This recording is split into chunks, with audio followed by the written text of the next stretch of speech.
Hi, everyone. Welcome to the TimingResearch.com crowd forecast news for May 23rd, 2022. We are recording this at 1 p.m. Eastern Time, and this will be episode number 343.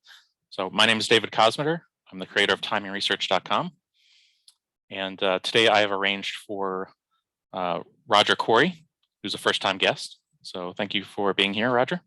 Also, Norman Hallett and Erik Gebhard are back, and the option professor is here to moderate. So I'm going to go ahead and turn it over to him.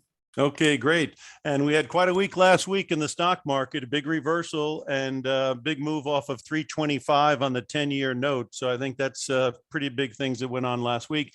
Today, again, we have good activity. We're going to talk to these guys and find out what they think. And before we get started, let's start out and introduce ourselves. Roger, Khoury, could you give a little background on yourself and a little bit about what you're doing at your company?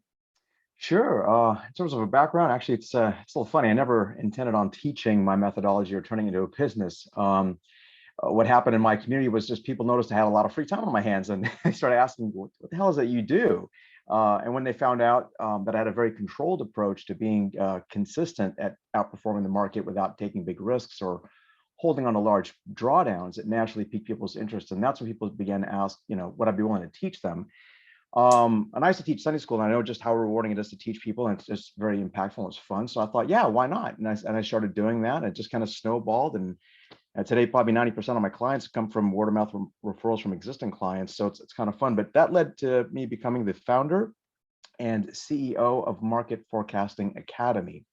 And through marketforecastingacademy.com, we offer qualified individuals the opportunity to learn what I call demand imbalance arbitrage, which is the only method that's guaranteed to consistently identify and take advantage of frequent low-risk pockets of imbalance between where price is and where the actual demand is in the market that price has to go back and catch up to, because obviously price is always led by where demand is. And that enables its user to profit from them with at least an 80% or better win rate, taking no more than a 2% downside risk or less.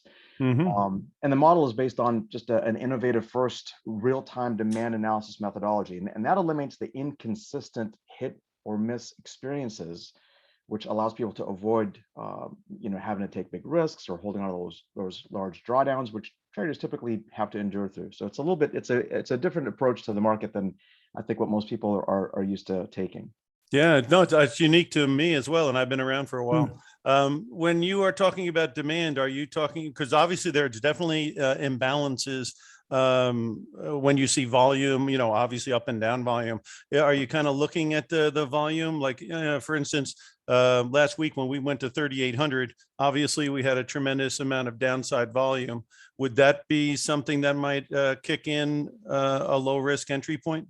So interestingly, volume is just one of many factors. In fact, what's a little bit different about what I do is most people, including professionals in the industry, will look at typically one or two major factors of like supply and demand. So those are basically fundamentals, right? And their subsets. Right. And you've got technical analysis. Volume obviously being part of technical analysis out of a whole spectrum of different indications. So I actually have discovered that there's 8 major factors of demand that need to be taken into account. And when you do that, suddenly you've got a whole perspective, like a 360-degree view on the market, and you're not being blindsided by 5 or 6 other factors that you weren't thinking about or knowing how to identify and take advantage of. So really what I do is I look at fundamentals, which is traditional Graham, Dodd, Warren Buffett style forces. You've got geopolitical forces, which includes central bank and macroeconomic effects. Then you've got volatility, you've got market sentiment, you've got liquidity levels, which that in itself includes the volume, order flow, trade flow, things like that. Then you've got prime liquidity pools. Anybody ever get whipsawed out of a position that they thought should go their direction, stops them out and then goes without them?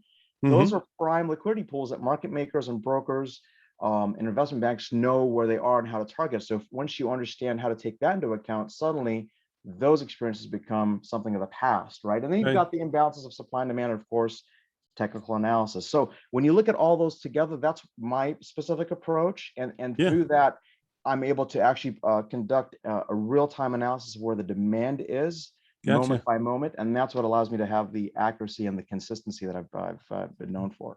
So there's more to the soup than just chicken and noodles, huh? Yeah, that's correct. Yes. I got you. All right, Norm, Hallett, tell us a little bit about yourself for the uninitiated and what's in your soup. Well, all I know is Roger had me at Academy. Right. I mean, he didn't have to go through all of that. I mean, Academy was it. And you know, there's nothing wrong with a good chicken soup. Right. And speaking of chicken soup, maybe that's why my basic thing is the mental and emotional capabilities of traders, and how most of them don't care to do anything about it other than to blame either the guru or the market. But when they start blaming themselves, that's when they self-destruct. But if they can stop somewhere along the line and say, you know, I'm not perfect, I'm human. The market is moving my emotions around. Is there a way to control it? And the answer is yes. That's what we do. Where we have a new program that's really going gangbusters right now. It's called Excel. It's a 28-day trader transformation program. And we use things like the emotional freedom technique, which is an East-Western type philosophy. We do it right on Zoom where you follow along with us. We also use subconscious training, meditations to help traders. So we're into, you know, a lot of traders have great trading plans, but they can't get themselves to run them. So it's a pleasure to be able to see. It's a joy to be able to see somebody who we know has the capability of being successful, and we know they have a good trading plan. All of a sudden, Like turning a light on for them. Yeah, turning the light on. So we do that at the disciplinedtrader.com, and we've just filled our class. It starts today, the disciplinedtrader.com/Excel, if you wanted to take a look at it. But I'm still working on Academy. Yeah, you had me at Academy. No, again, a big part of it is not only the technical stuff and all the way of figuring out if the market's going up or down, but your ability to manage your cash flow and also pull the trigger when it has to be pulled and that kind of stuff. Yeah, I mean, it's all about following your rules. I mean, there's no better combination than a good trading plan and somebody to help you with the mental and emotional capabilities to run the plan the way you need to, which is follow the rules. Yeah. Don't over leverage yourself, or don't, you know, that kind of stuff. Yeah, pull the trigger without fears and so on. Erik, you're very much familiar with the options area. And so can you give it a little background on yourself and what's going on down at your firm? Yeah, certainly. Thanks for having me back. Sure. Good to hear these other guys chat. I think maybe I'll just stay quiet and listen to more of this intrigue. Yeah, certainly. So we trade options primarily on the E-mini family of indexes.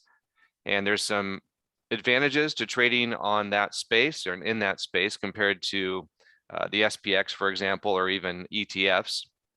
So we go into that a lot with our training and our webinars and so forth.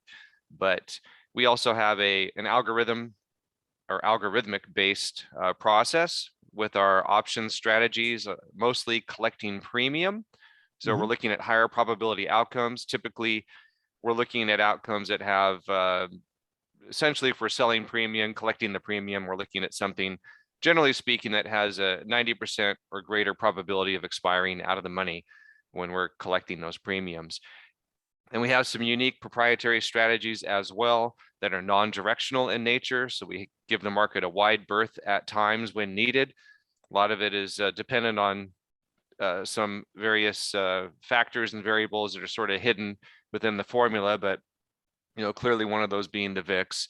That's pretty obvious. But beyond that, we've made a lot of this very, very simple for the end user. We take something that's very complicated.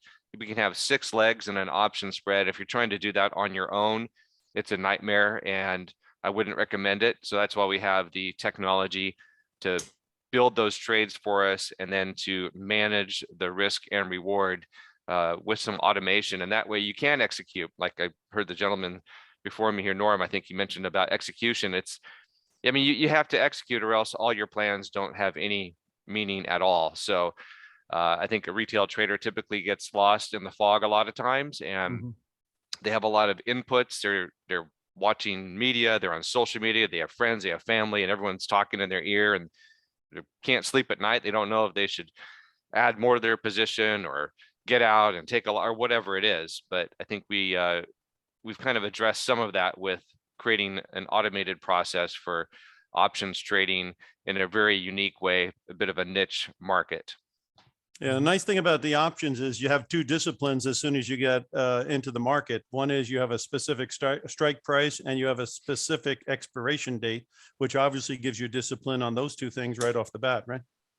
Yeah, it sort of forces you to work within that framework. Absolutely. Yeah. And the other thing is with the, I don't know how you feel, I was going to ask you this question. My guess is that if that 325 10-year note roadblock that it hit last week when the yield went to 325, if that's going to be it for the temporary time and it's going to vacillate between say 270 and 325, do you think that may also be good to get the VIX to come back in a little bit and maybe we develop a bit of a trading range in the S&P? Yeah, briefly put, we think there's going to be some support in the VIX near 26, maybe down to 25.5. Right. And, we're suggesting, I don't want to get ahead of the curve here, but what we're doing and the way we're positioning ourselves is essentially to fade rallies right now on the S&P. Right. So that's kind of our outlook at the moment, but I don't know if you're going to get into those specifics here in a second. No, we'll get into it later in the meeting. But let's go to our standard questions on Monday, which is the S&P opened today at, what did it open today? Anybody know? Here we go. The S&P about 3960 or something like that. Something's wrong with my charts. It's saying these. Yeah, they're going nutty. Closed. What are you showing for the right now? Yeah, what are you showing for the open today? I think it was around 3940 or something like that, maybe. The opening price was. So looks that's S&P 4700. I can get that pretty quick here. Let's go here. Well, I think I'll just get it real quick. 39.19. 39.19. Yeah. All right, because I'm just going to take a quick look here and see what these guys are saying here. I was using SPX as a the cash, so basically, let's see what they say the cash opened here, and then we'll go from there. Yeah, I got it opening. Yeah, you're right. 39.19. Okay, so there we are. 39.19. We opened on Friday. Where will we be? Will we be higher, lower than 39.19? If you think higher, you've got a 40-point head start, I guess. So we'll start out with Roger. Roger, where do you think we might end the week? Higher or lower than 39.20, let's say? Yeah, at this point, the analysis looks like it's going towards the 40-10, 40-20 area. Right. So at this point, I'm saying it's going to go there, and we can kind of cross the bridge when we get to it and see what happens. So being higher than 39.20 is your call. And what's your confidence level? 50%, 70%, 90%? What? Currently, as it stands right now, 80%. 80. Yeah, it does look like that. Okay. And what about you, Norm? How do you think?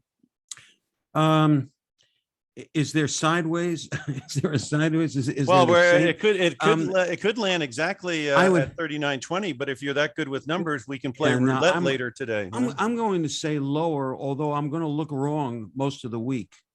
I think this, and I'm just again, this is just what I'm conjuring up from experience and watching the recent the action, and that is that.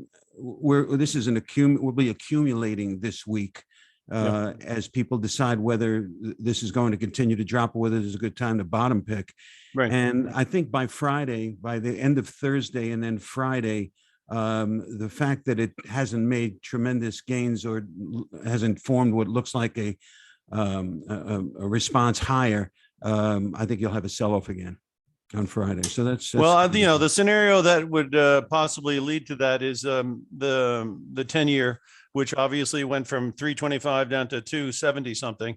If that goes back above 3, then all the people that were having a party because the yields have peaked or whatever, they may cancel the party by the end of the week. Yeah, because I think that move on the 10-year had a lot to do with everyone getting happy again. Don't you think a little bit? No, I do, and I'm looking at this chart right now, and as long as what is the is that a 9 EMA, the gold line? Mhm. Or is that a 20? It's a 21 21 moving, 21 simple moving average. simple moving 50 average. Yeah, I mean, EMA. even if you drew the 8 or 9, it would still hug the top of that line. I mean, this is a pretty nicely classic downtrend that you're looking at, and I like to look at the 8 if you want to look at the 8 EMA, but Oh, well, it's still on simple moving well, average. it's you can see where it gives you, it'll fake you a couple of times, but it's pretty consistent. I mean, I'm I'm not looking to fight the downtrend, so I do think that we'll continue lower through the week. I mean, we'll have our reaction on the upside as it looks like it's starting to do right now. I mean, you have a nice tail on Friday that got a lot of people hopeful, and then and today you've got a little bit of green, and you know, again, I think we'll give it up by the end of the week if I had to guess. But again, I don't trade what I.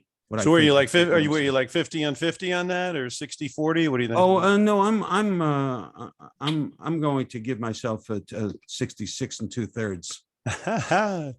2/3. There you go. All right. What about Eric? Eric, how are you feeling about between 39.20 where we opened and Friday? Yeah, I like some of the context from the other two gentlemen here, but you know, also you mentioned, you know, the 10-year. I think that's obviously,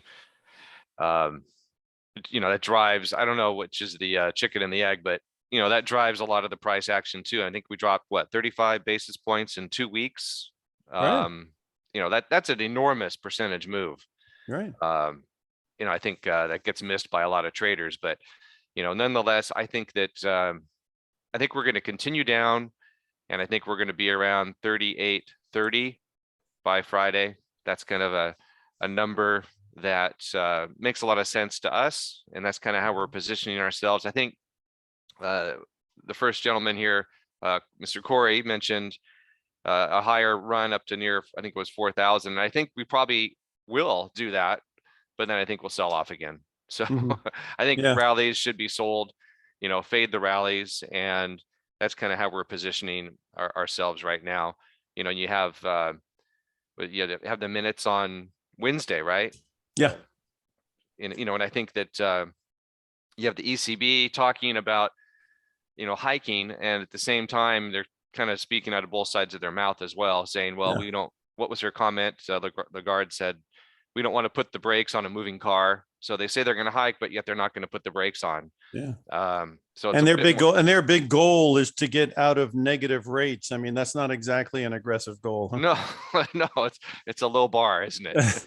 So that's like saying, you know, I might come out of the water, but I'm still wet, you know? That's right. That's right. So yeah, I think we don't want to fight the dynamics right now. And you know, hedge funds have been just getting beat to heck. I think the worst start to a year, any year in history, looking at the hedge fund HFI index and all that, so forth. And you know, I think there's probably some pain that still has to make itself known here. I think there's still going to be some scrambling for the exits, and you know, that can make the exit door pretty small at times too. So anyway. And on a macro picture, you know, you have an airplane that's going from 22 PE ratio on the S&P, and it's going down towards 17 and might be going to 14 for all we know.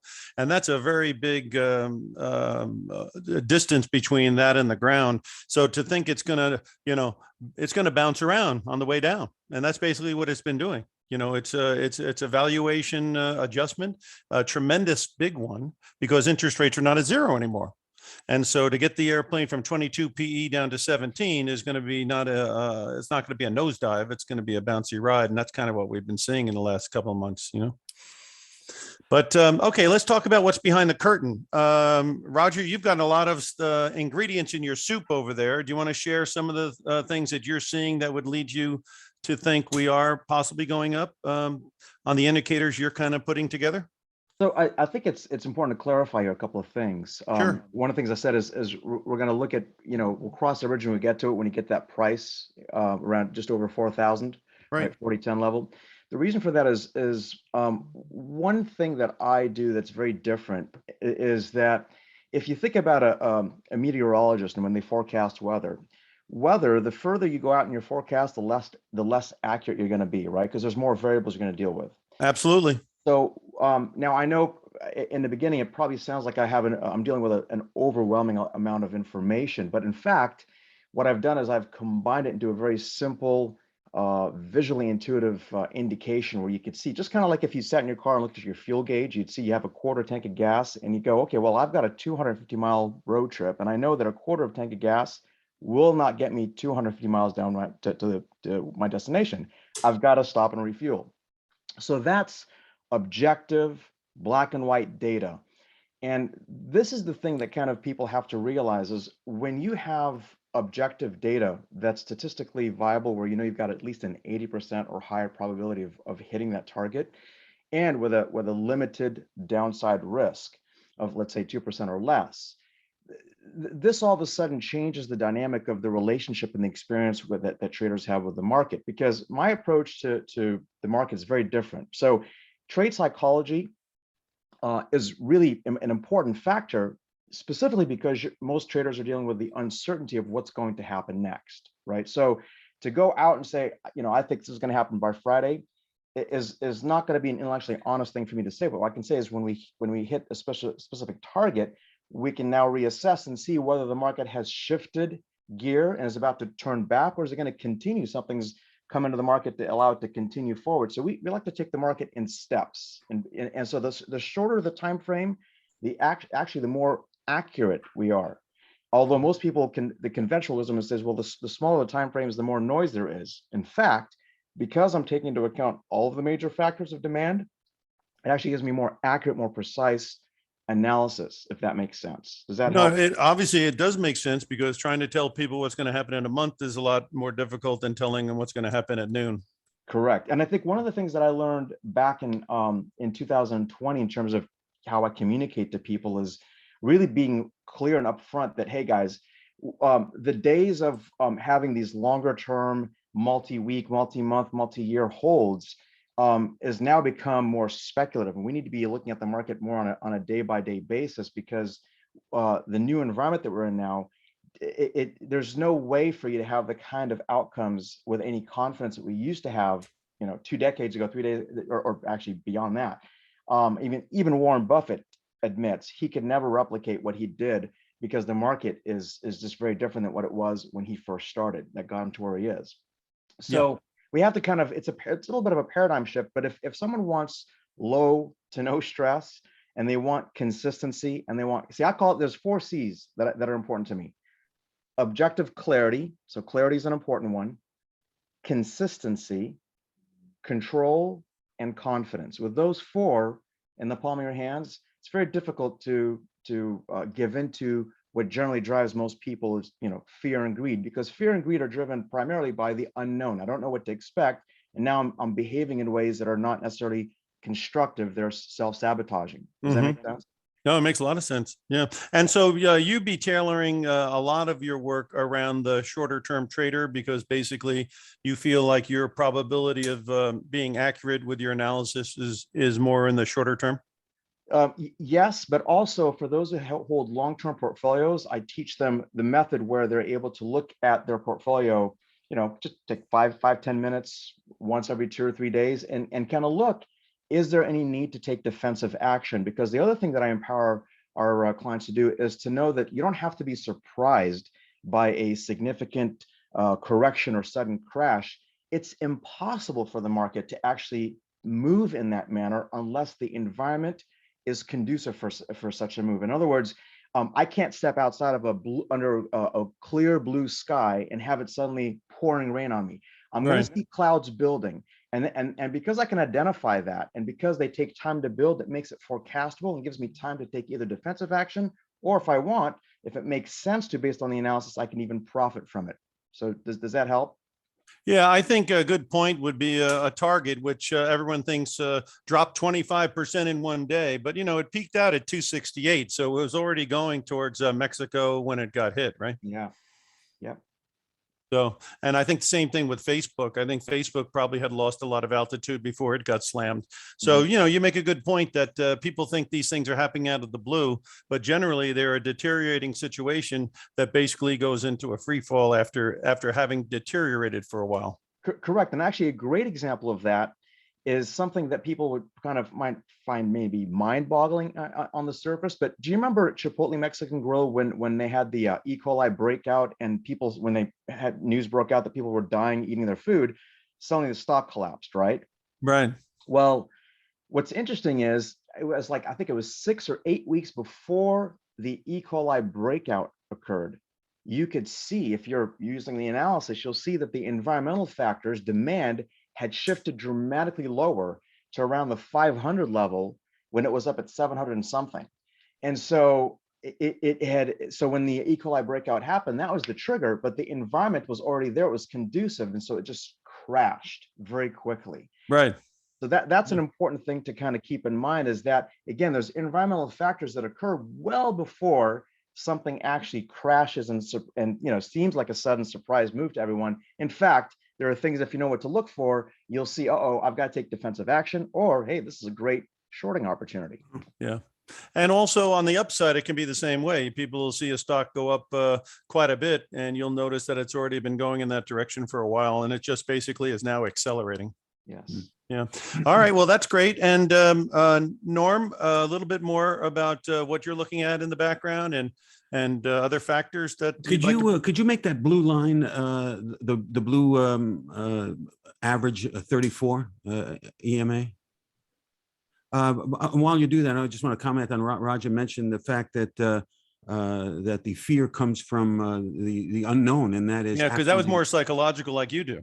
Right. And you add that to what we call anticipatory anxiety, which is what you've experienced in the past being what has built up literally neural nets in your subconscious mind, which has you respond in that way, anticipating what's happened in the past. So if you're somebody that's been taking a lot of losses, and then you come to, you know, Roger or Eric or whatever, there's going to be a transition of trust and whatever you need to work on your, you know, your inner, your subconscious mind.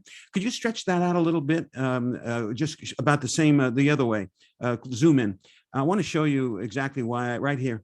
If you look at right where the two are crossing, that's the 8 and the 34. I use these. The 34 is kind of a guardrail. If you look at where the let's see, the 18th of April, where you had, this is what I call a loaded gun, not the two reds on the top, the two reds right at that.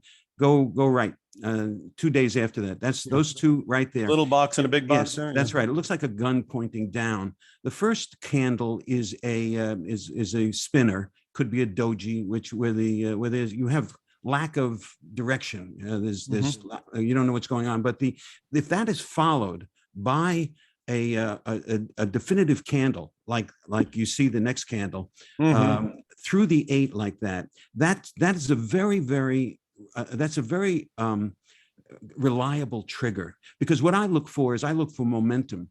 And even before that, you're seeing that the market is trying to turn. That looks to me with that momentum down, that would be a place to move to short. Now, and I usually ride that until we break to the other side, unless it's like that green candle with the gun pointing up. You see what's going on about 5, 7, or 8 candles after that? Can you point to that? Yeah, right there. Now that's that same going up. But why didn't I take that? Because it's underneath the guardrail. I see rallies when you're short that can approach that guardrail without being a reversal. So that's a trade I wouldn't take.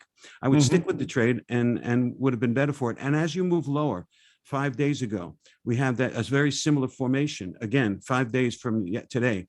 If you look back, you'll see another green candle followed by the red candle going lower, another loaded gun formation, which leads me to believe that we're about to have another downward move. So that's where I get my Yeah. You know, it's very simple, I know, but I've learned that simplicity is really where it's at. Now, there's other things that I look at. I think you saw in the more the 30,000 foot view that looked like a Head and Shoulders. Yeah. I mean, they're trying to they look like they may try to break the market here a little bit more. So, you know, you want to be on the right side of the market. Maybe you want to favor certain trades and not. But you don't want to do something that's opposite what the chart is telling you, you know. Yeah. The blue line is your I-95. It's the main highway. And if the main highway is pointing in that direction, you don't want to do a whole lot of action contrary to it.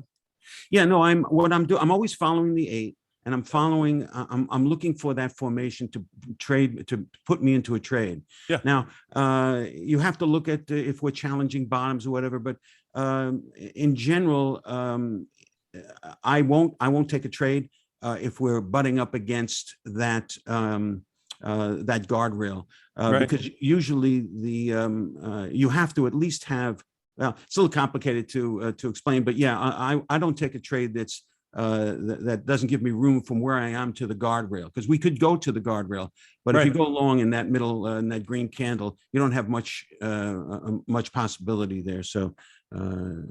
So that's what I use the guardrail for, and it's coming pretty handy. So I suggest people take a look at that. This is our loaded gun trading plan that really has got a lot of attention. So it's pretty simple. And when you are talking about the discipline, I mean, are you using, you know, this chart to give you some kind of a fixed get out point? There are rules. Take the first formation that we showed in the top where the averages were crossing. When you take a trade, you always take at least 2. I also, and this is something that that eliminates the should I stay in and let it run, or should I take the low hanging fruit in the scalp? That's always a dilemma with a lot of traders. And if you take 2 positions and treat one as a scalp and one as a position trade, a day trade, or a runner, I call it, then you've done both. And so in that first trade, on the top of that run, I would be selling 2 at the close of the barrel of the candle going lower, and I would put my limit buy in at the same distance as that large candle. I expect that the momentum will at least repeat that the body of that candle. I'll take my first trade there, my scalp, and then I'll move the other one to break even, and then ride it until we get a couple of closes over the 8. So that's a simple form of the rule, but there are other things that you have to look for. But so it's a way of not being in the middle. So should I leave it on? Should I not? The decisions are made before you put on the trade. And also, when you take profit on one, it obviously gives you a buffer on the other if it goes against you. Well, I'm moving the stop to break. And you're moving the stop down as well. Yes, and originally the stop is put a tick or 2 above whichever is the higher in the case of the formation in the case of a short trade. So and you're measuring that risk before you even take the trade. If it's above 1 and 1.5% of your equity, I'd look away. I used to say 2% or 3%, but I'm very, very shy these days with the action in the market. I like to stick to the 1.5% as a maximum. Keep it as tight as possible. Yeah, exactly. And with the minis and micros and futures, and the fact that you can take small positions in options. Yeah, micros are fabulous. I mean, to keep your leverage down. Right. Yeah. With regards to leverage, is there some formulatic way that you figure out for just using a number every 10 grand, how many contracts you use, or? No, what happens is I generally advise that people have a minimum and a maximum. A minimum would be 2 contracts or 2, whatever you're dealing with. If it's 100 shares, 50-50, but 2 contracts, say in the futures market. And then they have a maximum of, say, 4 contracts. And depending on what you're looking at, in other words, that initial move at the top there, the first loaded gun formation that I showed, which is obviously it looks like an optimum time to put a position on. It would be an optimum. Would that be a 4 lot? That would be a 3 lot. And the reason it's a 3 lot is because all those, there's a series of candles before that, of which that low did not break the low. If it had broken the low of all those candles, it would have been a 4 lot. So, I think people can make certain decisions in that respect, but generally the more you look around and get experienced as a trader, the more you can adjust the number of positions, because position sizing is, one of the best ways of controlling your risk. Absolutely. The amount of leverage. That's why those micros are so valuable for smaller accounts, or any account that just wants to control the leverage on each position they put on. Yeah, they are. In fact, the gold's at 10. And the gold, 10 ounces. I mean, you can't beat that with a stick, right? Right. Yeah. All right, Erik, you've been very patient. Let's hear a little bit about what you're seeing behind the curtain as far as things you're looking at, and maybe describe some of the, exemplars of what some of the trades you're looking at and that kind of thing. Yeah, certainly. I don't know. Norman, you stole all my thunder. That was good stuff. No, but I just to follow up on what he said about sizing. I mean, that is the absolute key element to trading. In fact, I think that's the biggest mistake retail traders make, is going in too big, and they get in over their heads and they end up with these large drawdowns, and then it forces them to take more risk. They think they can hopefully make it back on just this one trade. So, there's some comments we've heard in the past where they say risk happens slowly, then all at once. I think that kind of referenced that Chipotle chart you were looking at, but and on this one chart here, you're looking at with the, what'd you call that? The loaded gun, I believe he called it, back in mid-April. You have that one kind of a doji red candlestick followed by that other red candlestick. That might be like a bearish engulfing line is what I think they might call that. I'm not the world's foremost expert on candlesticks, but I think I know that one. But so, yeah, that's a really, really bearish signal there. But so, I think you want to be layering into your positions incrementally, and you want to make sure that somewhere, like he mentioned, 1.5%, some people go to 2-3% of your capital in any one position. I mean, that's up to you to figure out as a trader, where your thresholds are in terms of your risk capital. But with that said, what we like to do is place our trades and do them in multiple quantities. We don't like to do just one of something, because you're kind of then limited. You're kind of stuck in a position where you've only got one chance to be right or correct. So I like the idea that you have multiple positions, and gives you the opportunity, like if you do a set of 3, maybe it starts turning profitable, and then you have some limit orders in place ahead of time. You don't want to be screen watching, at least we don't recommend it, wherein you have an order in place that will cover the whole cost of the trade, take profits on the first tranche of your position, so to speak, and exit that trade incrementally, and then you hold on to the next set of maybe the 2 remaining positions or whatever it might be. So in any case, but right now, I think if you're looking at that S&P chart on the screen there, one of our trades for today, it's a July end of month expiration, and we're selling the 3220 puts. So if you want to draw like a horizontal line down at 3220, or just kind of visualize it, which is way off the bottom of the charts, and then the calls that we're selling, the call spreads we're selling, are at 44.60. So that would be the upper boundary of that position. And for that, you'd be collecting about somewhere around $500 is what you'd be collecting. And then as theta decay works its magic, then you. What's a percentage cash flow on what you have to put up? Your targeted return on cash is what we call it. It's just about a little bit under 11%. Well, not too shabby. Yeah, so that's kind of the end result of that. That's after net of all fees and whatever too. So we always calculate that bake that into the equation. You have to remember there's always some sort of trading cost. I mean, I know there's a lot of this quote free trading going around, but it's not free. I don't want to get into that, but as we all know, that payment for order flow stuff is not free. Go ask the people who tried to sell out of their ETFs during the 3,800 price, and they got 6% behind NAV.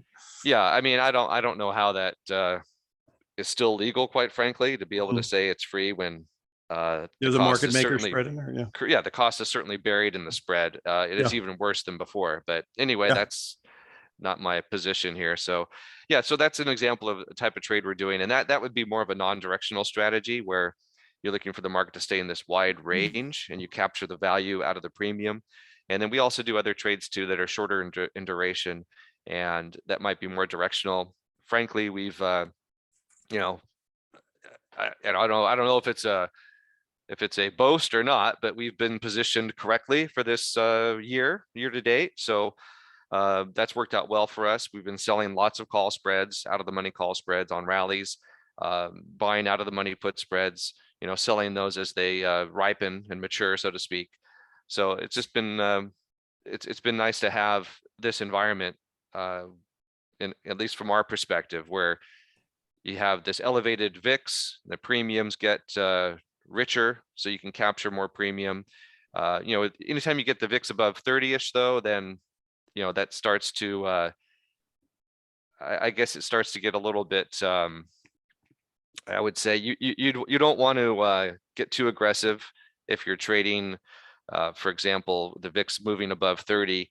You don't want to really necessarily try to get in there and pick a bottom on the S&P. I think that's kind of a difficult position to be in. That's kind of a low risk reward opportunity in our position. So you have to respect that the markets can make these big moves very, very quickly when you least expect it. And I think if you look at the intraday moves, for example, since at least since March, I think they're probably dramatically higher than history would suggest. I mean, as we saw Friday, I mean, look at that. That's kind of the thing that just absolutely is whipsawing people. And that's just a lot of big players, and it's a lot of algo trading. I think people tend to forget that the dominant force now in these markets is machine driven, and a lot of that machinery is driven by the big institutions and the funds. And you had some of these big hedge funds that we read about where they got short squeezed, took a bath, and then their long positions getting hammered recently on the downside. So now they're out of business. They have to redeem, and when they redeem, they don't necessarily do it a bit at a time. Although, I mean, I guess if they do it just by choice, that's one thing. But if you're a manager and you're managing billions of dollars and you start taking these losses of X amount, they have policies in place where they just blow out your book for you. The deleveraging. Yeah, they just degross the book, no matter what. I mean, they don't try to get the best price, or they don't necessarily say we're going to do this incrementally over a few days or weeks or whatever it is. I mean, they just all those positions run for the exits at the same time. So there's a lot of noise and static when you get these VIX numbers elevated like we've seen. So it's not dissimilar to when you have the option writers and then they change the margin requirement on them, and then they have to cut back their positions because the margins have increased. It's the same concept. Yeah, I mean, you don't want the market trading you, and that's another quick thing, and I'll stop talking for the second. But the way we're trading is your margin is put up in the beginning of the trade, so you never have to meet a margin call. You'll never have a margin call with the kind of trading we're doing. We're doing everything covered, and that's kind of a nice way to trade these kind of strategies where you're spreading them out, right? Yeah, you don't get jerked around by the market, where a margin call can force you out of your position or cause you to throw good money, after bad. Yeah, and you can use the expiration date as a fixed thing, and you can use your strike prices as a fixed thing, so you know exactly the parameters that you have going in. Exactly. Yeah, perfect. Again, just a couple of comments. One is if the 10-year note is going to be range bound and the 325 is the peak, there's a decent chance that the stocks would go into a trading range, and that's the kind of strategy you're looking at. So, if that's the scenario, that'll work out pretty good, more than likely. And the other thing about liquidity, I mean, the dark pools have replaced the specialist, and the high frequency traders have replaced the uptick rule. So that's why, you can wake up every day and it can be up or down, 100 or 150 S&P points, because, the high frequency traders, you don't have to wait for an uptick to go short. You can just keep pounding it right into the ground. And then the dark pools obviously are a mysterious group to begin with. And, so if people who've just come to the market recently, history buffs would know that the specialist used to be there, and now it's the dark pool. And there used to be an uptick rule where you'd have to get an uptick in order to short more. Right. And that's out the window. So while the SEC is out there, doing one thing, these two things that have been removed have been real problems, But anyway, let's spend the last 15 minutes here where each guy can explain when people call them up exactly what are the kind of things that they can add value to their investing situation, and be more specific on if you have any special offers or anything, trying to offer them out now wouldn't be a bad idea. So let's start out with Roger. If people come to you, what can they learn? And do you have anything special as far as an offer? Sure. Well, so like as Norman was mentioning earlier, when a trader gets into the mode of they're asking, should I do this or should I do that? It's important to stick to the rules and have rules that help you know how to make a decision. But what I'm offering is kind of a step beyond that. Think of now how a lot of the new cars now have something called crash avoidance systems, right? So if there's someone or something in your blind spot that you don't realize is there and you're about to make a lane change, and something goes beep, beep, beep, and oh, wait a second. It keeps you from making mistakes. So being able to answer the question, should I do this, should I not, and having at least an 80 to 90% level of analysis accuracy that tells you, yes, you should, or no, you shouldn't, that's a game changer. And that's what I'm offering. And it is, again, it takes into account all the things that I mentioned, which sounds overwhelming, but actually it's a very simplified, visually intuitive indication, just like looking at a fuel gauge or getting that crash avoidance signal that says, hey, don't go yet. So being able to understand what to do, knowing why you should do something, why you shouldn't, that's what helps you eliminate the need to even have to worry about being good at trade psychology. Because again, you've eliminated a lot of the uncertainty and the unknown, right? So in fact, the title of what I'll be talking about this week is going to be how this one skill eliminates inconsistency, fear, uncertainty, and the need for trade psychology. But if they'd like to learn more about it, I've got a mini course primer on demand imbalance arbitrage, and then you can just go to marketforecastingacademy.com and you'll be able to get complimentary access to that little mini course. Again, that's on demand imbalance arbitrage at marketforecastingacademy.com. And that's where you're going to get to learn how to eliminate the uncertainty, the inconsistency, which drives most fear and greed, and the decision of should I do this, should I not. You'll have a level of accuracy there that is it's unparalleled in the industry at this point. With regards to markets that you trade, is there anything is off the table, on the table? I mean, are we talking about just stocks? Are we talking about commodities? Are we talking about currencies? Are we talking about international? Or what? Literally anything that can be put on a price chart. Okay. It acts like a risk filter. So it will obviously. Erik has brilliant information and has I love his work. So when you couple that for students of Erik's, they couple this with that, they can take anything that they want to trade, whether it's options, commodities. Norman also has aspects of the trading psychology where, as an example, people who know they're running a red light, but they got away with it, are likely to repeat running a red light, knowing, and that's an objective data, but they're knowingly doing something they shouldn't do versus, well, should I or shouldn't I don't know what the outcome is going to be. Here, you've got a person who actually knows they're doing something wrong and they can't help it. Norman's going to bring a lot of value to that person as well. So this is really an enhancement, but it also is a standalone for those who are total beginners, because we teach them everything from A to Z, whether they come with a strategy that they want to enhance, or they basically want to learn something that we teach them that's already optimized. But at the end of the day, commodities, futures, stocks, forex, cryptos, it doesn't matter what you throw up there. And think of it this way. This is something where it enables you to avoid having to keep chasing after what's working now in the market, because of its ability to tell you what's happening and what's about to happen. You're actually measuring those changes, just like a meteorologist telling you what's going on with the weather.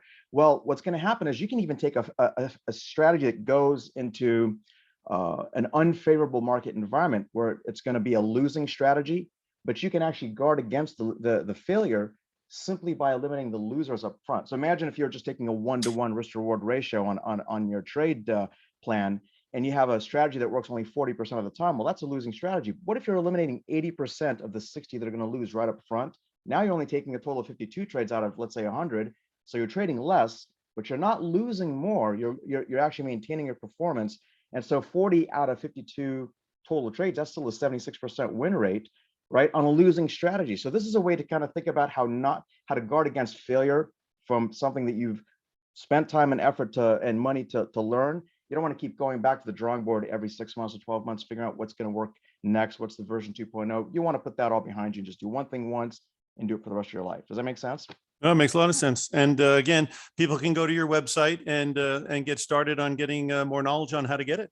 Yes. So that's the way. That's the way to start. First step is go to the website, right? Yep, absolutely. Yeah. All right. Well, let's turn over to Norm. Norm, again, a little bit more about when people come to you, what are they going to learn, and you got anything special you want to give out as an offer? I appreciate that. I just want to first say it's really refreshing to have Roger give so much attention to the mental and emotional. In fact, he's built his academy on minimizing risk and so that you offset the fear. And there is something, now everybody says it, but it's very seldom that somebody goes into detail. So I really appreciate that, Roger. And I say that because the last thing traders want to do is to blame themselves for anything. And so there is no blame here. I mean, we're all learning. I learn every day in the market. And I think Roger and Erik and everybody's going to tell you the same thing. We're all learning all the time. Markets change, we change with them. So it's really a matter of you learning from what we've experienced, our wins and losses. So what you're seeing, I mean, traders come to me, they've read Mark Douglas's book and everybody's books on the mental and emotional. They're terrific books, but they leave frustrated because what's happening is that they're not really changing what's going on in their subconscious mind. Your subconscious mind controls the way you respond to stimulus. Stimulus being your trading plan tells you to make a move, take a trade, move a stop, whatever it is, protect a profit. And if your subconscious mind is not does not have the neural net, which is the culmination of neural pathways, which are thoughts that actually create these neural nets. If you keep telling yourself, well, I lose all the time, it's happening again, you're going to create a neural net of fear. And therefore, when you're given the trading plan gives you a stimulus, you're going to doubt it. No matter what kind of guardrails you have, there's going to be if you want to know what your neural nets are, if you want to know what your subconscious mind believes is true for you, just analyze how you're acting, because that little conscious voice is just you just talking to yourself. So you've got to drop yourself into an alpha brainwave state and do some simple meditations. That's what we've been famous for. We've made 7, 8, 9-minute meditations for traders on specific topics: fear of losing, overcoming patience, a huge thing, having the patience to wait for trading, for setups to happen. Revenge trading has been a big thing. We have now a new recording on bench trading. So we have the meditation. We have what we call EFT. If you get a chance, look up the tapping solution, which is a combination of Eastern and Western technologies. These are 5-minute processes that we've put on video that you follow along. And it's the go-to therapy for post-traumatic stress disorder, for soldiers coming back from the war. It is the go-to therapy to get them moving, to separate thought from emotion. That's what it does. So we have those made for traders, subconscious training made for traders. And so we're doing what has the effect. You do that, and then you step over to somebody like Roger or Erik and have trading plans that already are conscious of the importance of mental training and mental capabilities. Then you have something. So right now we've got 20% off inflation. Actually, if you scroll down just a little bit, this is a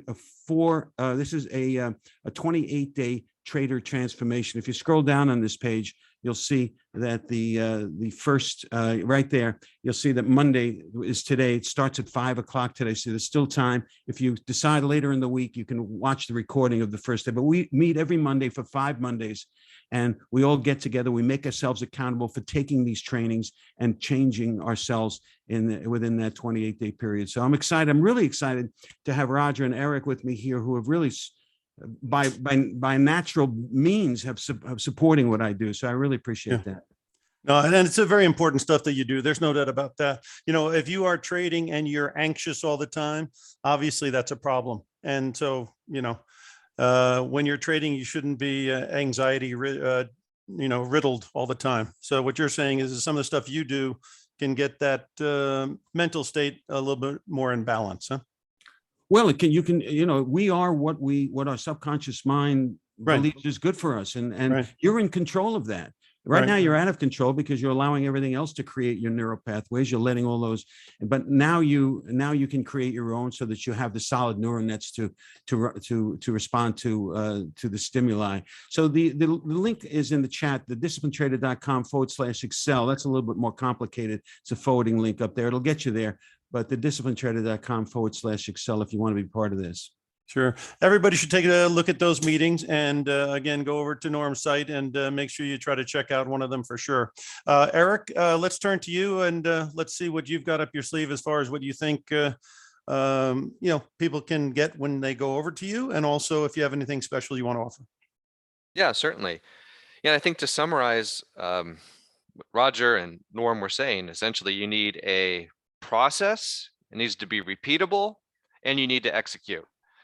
So that's kind of how I would summarize, and that's sort of how we look at it. And that's why we've done what we did with our technology here to create an environment where someone shows up and we've pushed out these algorithmic driven trades.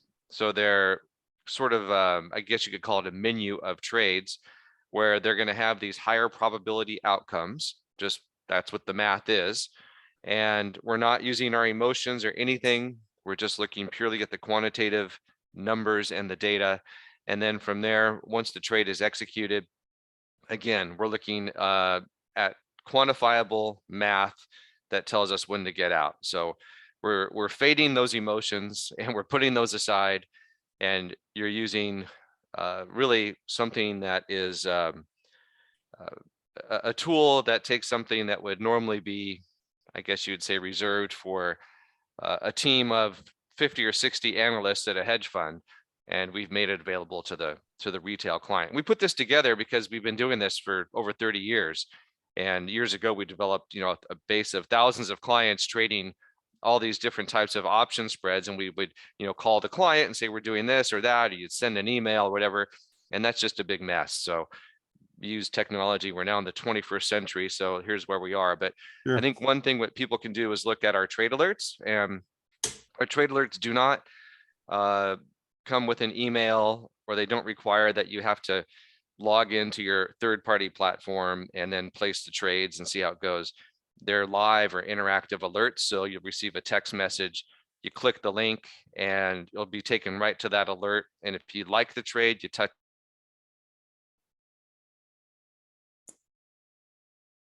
Hello?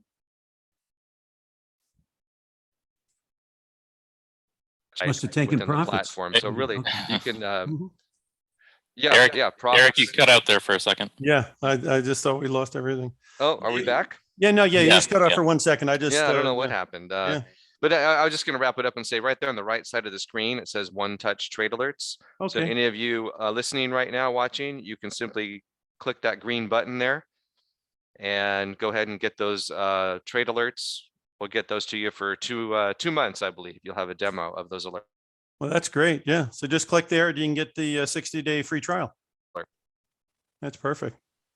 Yeah, so that'll so I hopefully I don't cut out again, but yeah, that's what I would suggest people do. Yeah, just do that. That'd be perfect. Okay, well, thanks everybody for being here. Roger, Norman, Erik, we had a great show, and again, take advantage of all the stuff that they can bring to the table for you guys. As far as Option Professor is concerned, we do have a PDF report on hedging downside risk and upside surprises, and we have a PDF report that explains exactly how that works. And it does come with a 45-minute session one-on-one with me. And I've been doing it for many, many decades. I'm very knowledgeable and experienced at this. So I think I could obviously improve your intelligence on the options front. And a one-on-one situation is probably the best way to go. So that's optionprofessor.com. And we can hook you up on that. No problem. Okay. And then I have a broadcast coming up this week as well. So keep an eye out for optionprofessor.com.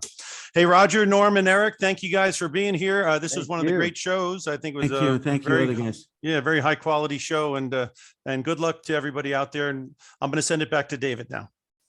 All right, thanks, guys. Yeah, that went by really fast. So yeah, great discussion today. So just a quick reminder, we are doing another big Synergy Trader event this week, in case you haven't seen that yet.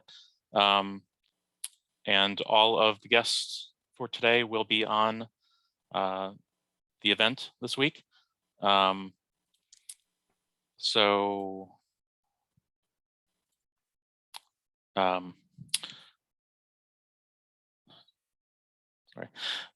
Norman will be scheduled for Tuesday. He'll be on tomorrow at 5 p.m. Eastern time. Roger will be on at 6 p.m. on Thursday, and Eric will be on at 11 a.m. on Thursday. And the theme for this one is psychology, discipline, and time management. And we got a great lineup of 33 presentations that we have planned. Also, the option professor, we will be recording his presentation after this event today, and it will be played at some point throughout this event as well.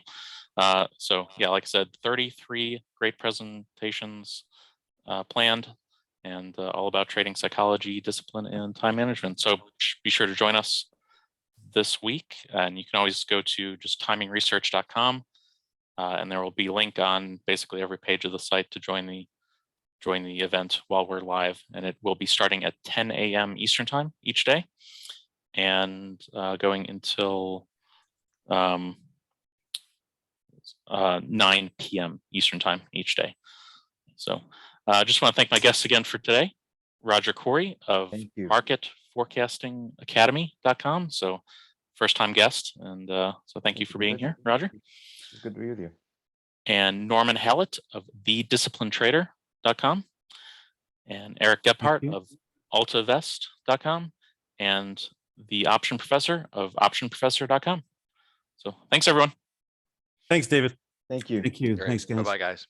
Bye-bye.